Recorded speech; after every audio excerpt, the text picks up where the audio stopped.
talking about the celebrity parts, the agents, the publicists, the guy or girl who did my hair and my face. And he says, by the way, there was nothing wrong with my face. I had a really great face. But they always wanted to tweak it and fix it and cover it and hide it and shape it. And there was that. And then he said, and then there was just all the, it's funny, he calls it the polish shits instead of the politics. That's really clever. This is Talking to the Dead with Janet Kubik.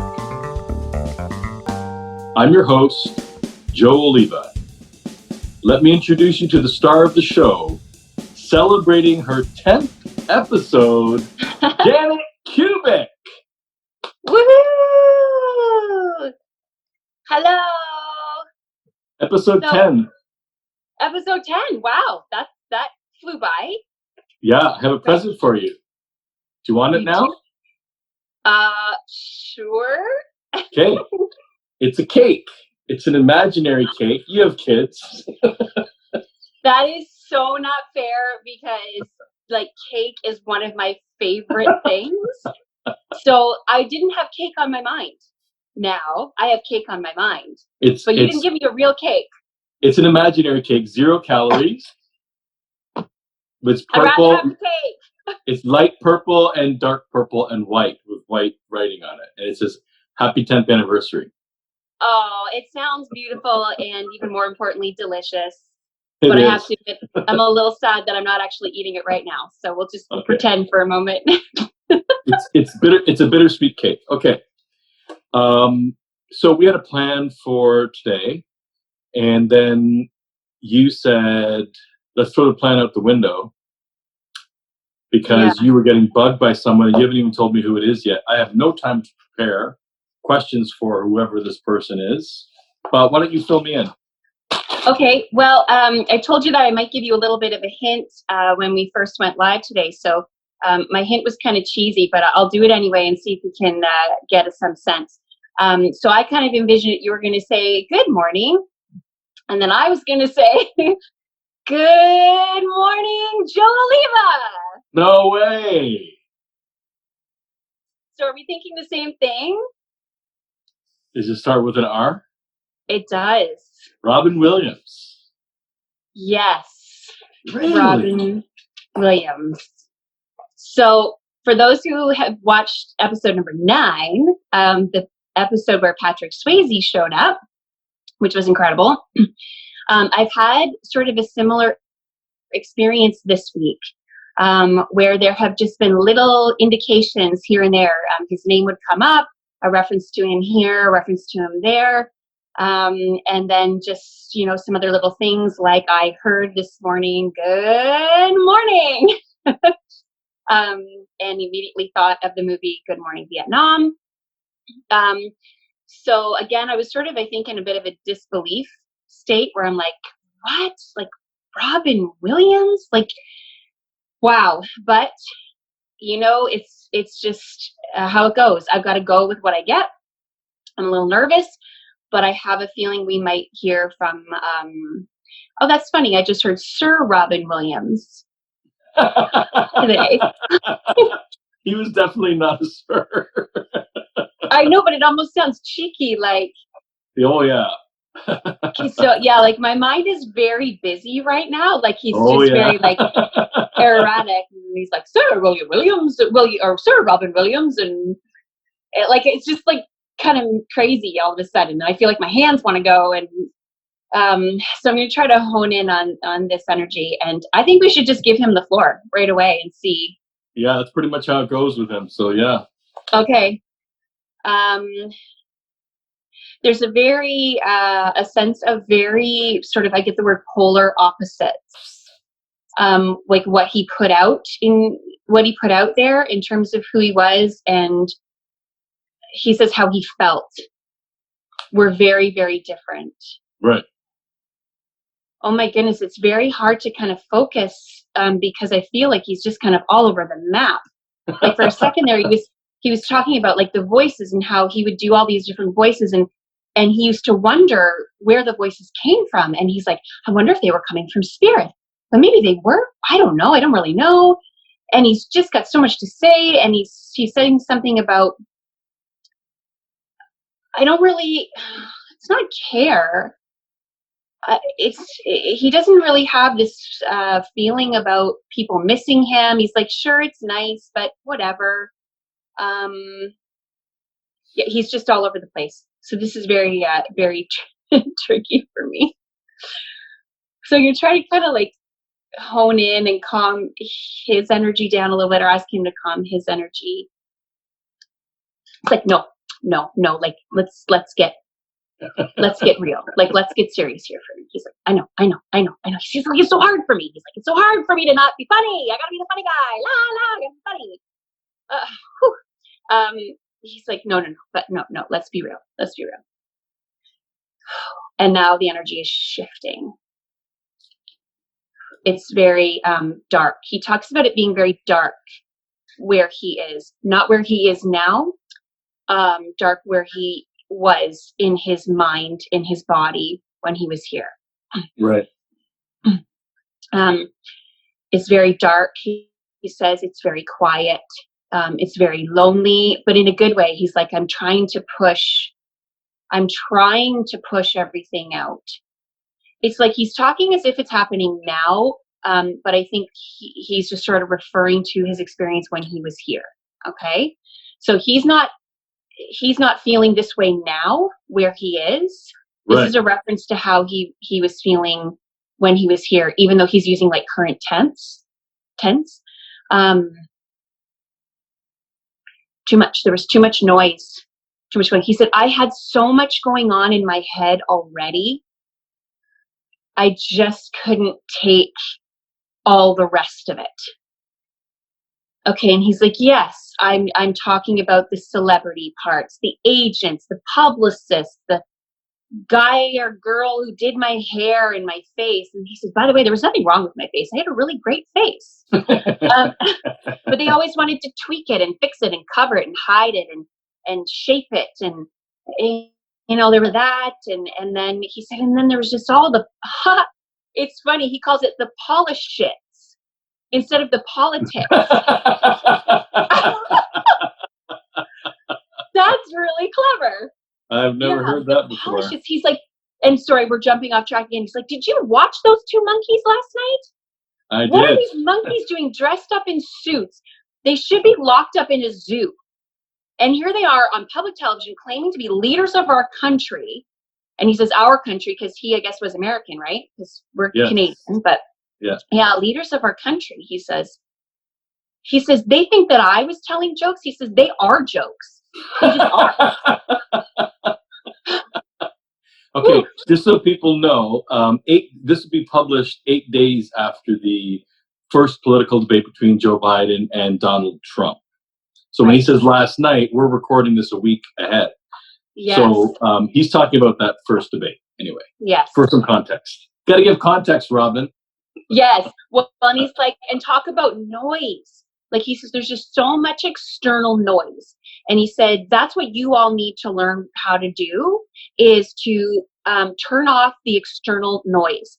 He's like, I'm seeing now him in the headsets for the Vietnam movie. And he's like, turn it off, turn it down, turn it off. He says, you don't need to hear what all these other people have to say. This is funny because it's very much in line with, was it George or Patrick or even both who talked about that idea. So you're on a first name basis with them now, George Carlin and Swayze. I should say Mr. Carlin and Mr. Swayze. and Sir Williams, yes. Yes, and Sir William. He loves to talk with an accent. Now he's gone off and he's like showing me himself in like a room and outfit and he's like yeah. He's like, I was really good at see, I can't do it, but he's like, I was really good at accents. And wow, he's just all over the map. Okay. So I'm going to try to hone back in. He says, yeah. Okay. And he comes back to this place and it's interesting. Like he almost sort of takes this physical posture and that posture brings him down, he says.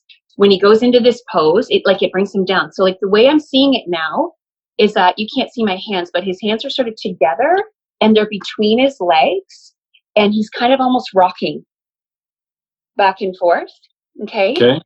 And this was something he used to do to kind of calm his mind. Excuse me.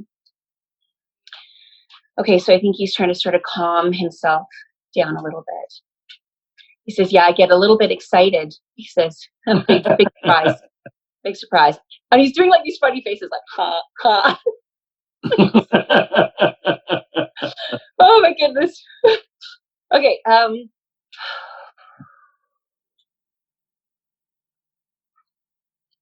Okay. He says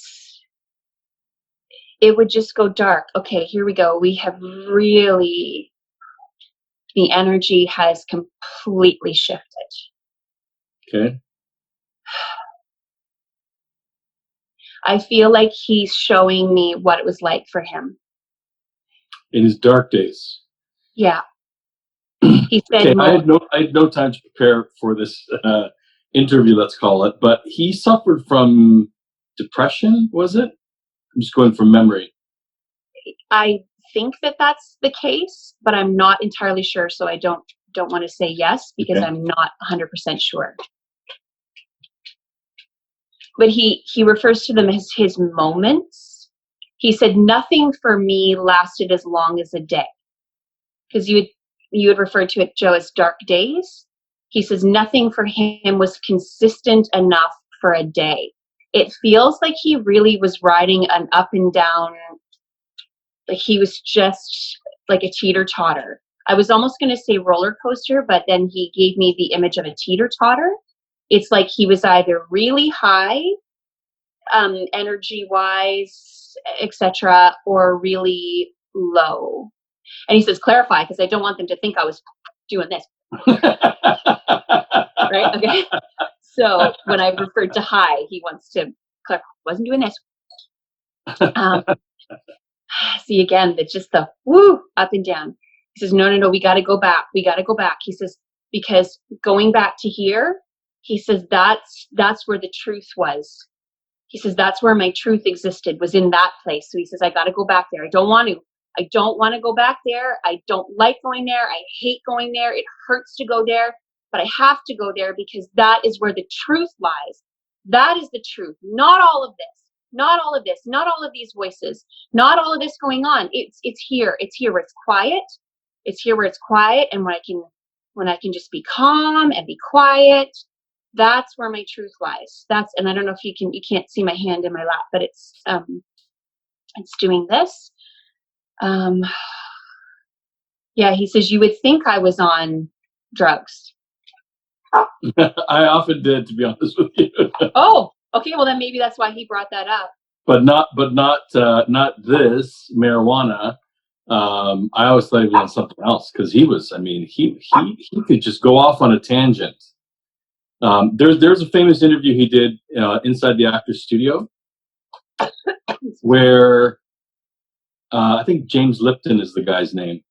Anyway, he went on for about 30 minutes, and then the fellow from inside the actor's studio holds his notepad up and says, okay, first question. Oh.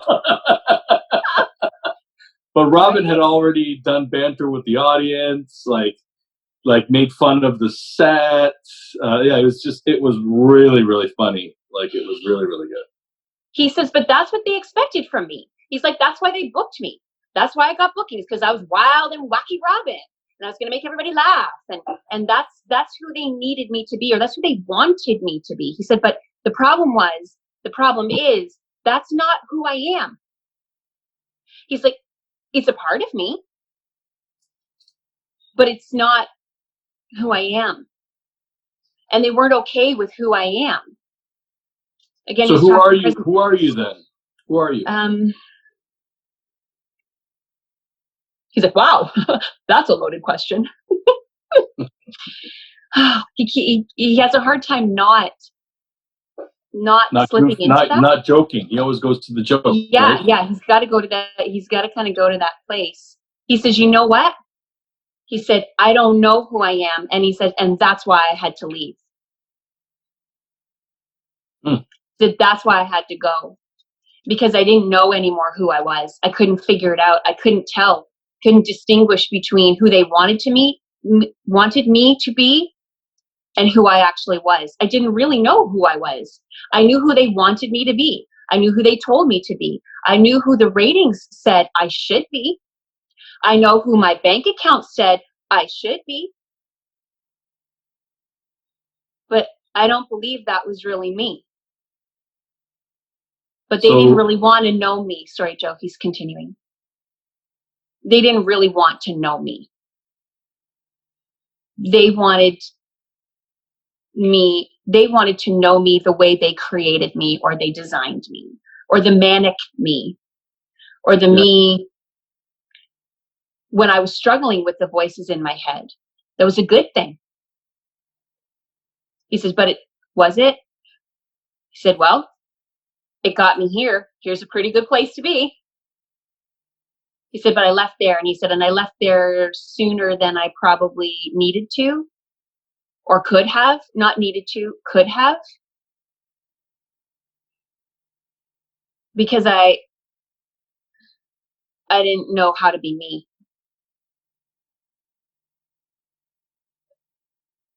Sorry, I feel very sad. Yeah. His passing impacted a lot of people on an emotional level. I think he was the kind of guy, like they felt like they knew him through his comedy, even though clearly there's a different side to him, right, that we didn't know. So when he says voices, well, sorry, Joe, he says that's the problem. He says that's the problem with the media. He says they make you into something. They make you into one thing. But people aren't one thing. People are all sorts of things. They're this thing, they're this thing, they're that thing, they're this thing. They're all over the place, being all sorts of different things.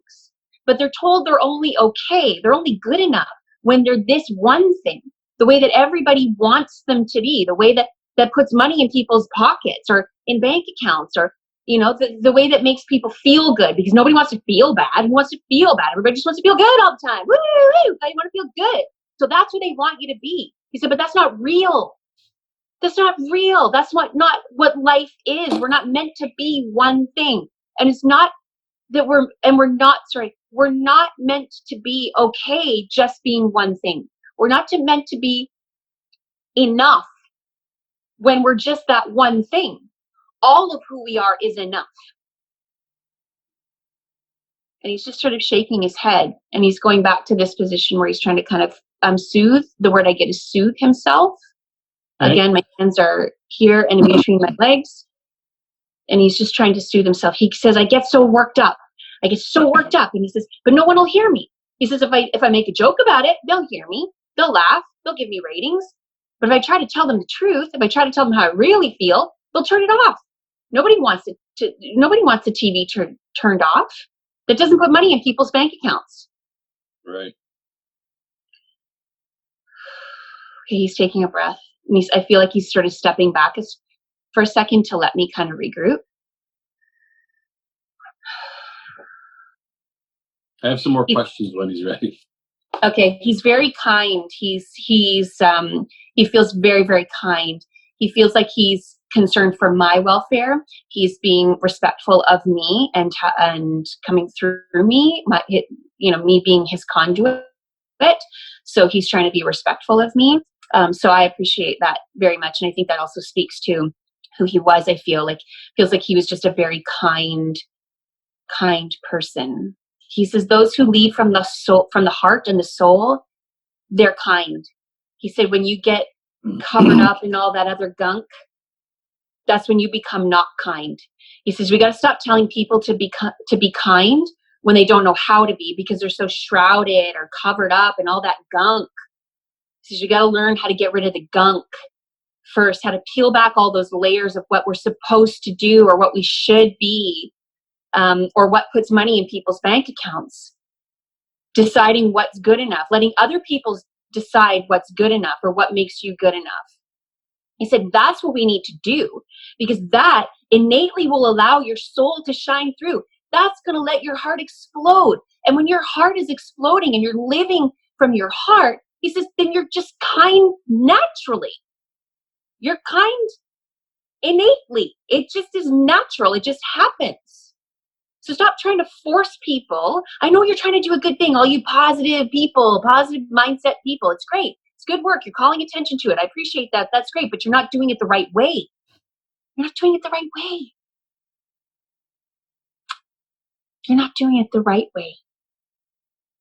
You need to teach them how to get out from underneath of everything. Because then they are kind. Every single one of you is kind in your heart, in your being, in your soul. You are kind. We've got to shed the layers to let it out. You step back a bit. Again, feeling very emotional. Wow.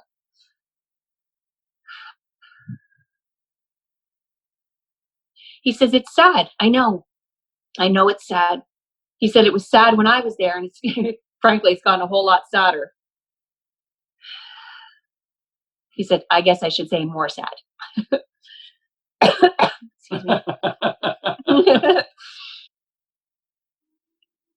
He says, but don't give up hope. He said, don't be like me. He said, don't go anywhere. He said, you're all needed right now. You're all needed there to shift it, to change it. Don't let it take you out of there.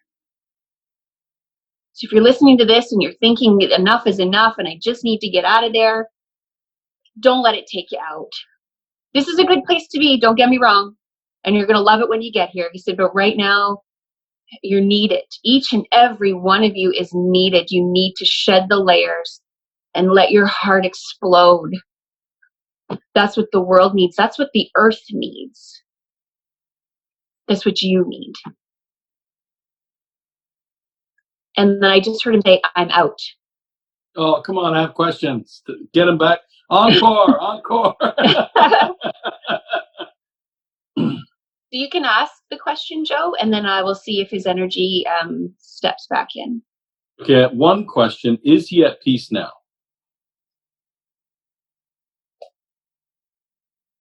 So he says that leads to a whole nother sort of topic. I'm getting like a whole nother level of thinking or way of being, understanding what it's like to be where I am. This is like a big conceptual topic, he says. Okay. He says he's coming to us today because he still is who he is. And when we go to where he is, we don't lose who we are, but he says there is a greater sense of peace in who we are. That's good. And he left it at that. And I have one more comment for him. If he wants to comment on it, he can. Okay. If he doesn't want to, he doesn't have to. Okay. But just so he knows, as far as comedians go, George Carlin was his opening act in our YouTube show / podcast. He's like, well, thank you very much. Thank you. He keeps doing that. Thank you. Anything else? Yeah, he says, yeah, let's leave it light. And he said, not because the dark isn't important, not because what I've said to you isn't important or where I've taken you isn't important. He said, but where we need to leave, where we need to end up is in the light, in the joy, in the love. He said, so I'm going to go now. He's like, I'm going to go, but I'm going to leave you in the light. He said, because I did that. I did do that. I did bring light. He said, and I did at the expense of my own dark, but I did bring light. And he said, you just need to work to find a truer way of bringing that light and living from that light, a truer way, a more authentic way. Authentic, I think, was my own word, sorry. A truer way, a more real way, he says, of living from the light. He says, don't need me to make you laugh. He said, find how to laugh from inside your own heart.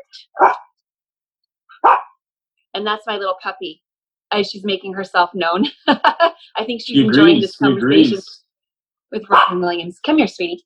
Okay, you just picked up your puppy. You have to show her to the camera. For those who listen on podcasts, I'm so sorry for you right now.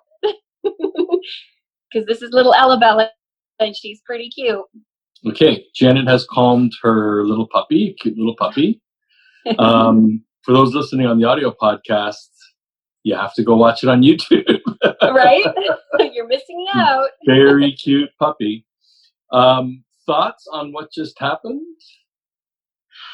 It's incredible. I mean, it was a bit of an up and down ride. Like he would have called it a teeter totter. I felt like I went from being sort of this manic, crazy high to, like sort of like he was referring to, this really sort of deep, dark place. My heart just really goes out to him, because to feel that for, even just those few moments that he was sharing with me was pretty intense. Right. So my heart goes out to him for his experience here. I mean, here as in living, being human. And again, it's amazing to me because I just am continually blown away by those spirits, especially those known spirits, those celebrity spirits who have been showing up and who have just, it feels like they've just been really getting real. They've just been using this as an opportunity to speak to who they are on a soul level, and what they feel from their own personal experiences here and from where they are now as well, what they see as needing to be done, the work that's needing to be done here. And that's sort of been consistent, I feel, with all three of the, including Mother Mary. I was going to say the three gentlemen who have come forward in the last few episodes. So yeah, really impactful. I mean, hearing these messages, feeling their energy, sharing it, it's really impactful. And I'm just really thankful. I'm really thankful that he allowed me to allow him to speak from where he is. It seems like with George Carlin, Patrick Swayze, and now Robin Williams, they kind of present themselves as we knew them on Earth initially. Yes. And then they say, here's something you should think about. And they give us like a real message. Yes, agreed. And when I'm doing mediumship, I often refer to that as like energetic identifiers, because we don't really, I don't really know exactly what it's like to be spirit living where they are living or existing where they're existing now. But I know what I know from being human. So I feel like they show up to us in the way that we will recognize them. Right. And that's how we recognize them, is how they were when they were here, what their personality was like, what their language was like, what their posture, what their body movements were like. That's how they show up. Right. And he also said too, if I recall, he did say that he is still himself. Yeah. Where he is. So yeah, fascinating. I have the privilege of connecting with spirit literally on a daily basis, and on a daily basis, I continue to be fascinated. Okay, another very interesting episode of Talking to the Dead with Janet Kubik, and Sir Robin Williams popped in for a visit. You are watching and or listening to Talking to the Dead with Janet Kubik. Thanks for joining us, and don't forget to subscribe on whichever platform you're joining us on. Help spread the word by sharing, and be sure to visit janetkubik.com and sign up for her email list. Bye, Janet. Bye. Bye. And I feel like Robin is saying bye. Something like this. Bye. Thank you. Thank you. And good night. And good night. Thanks for checking in.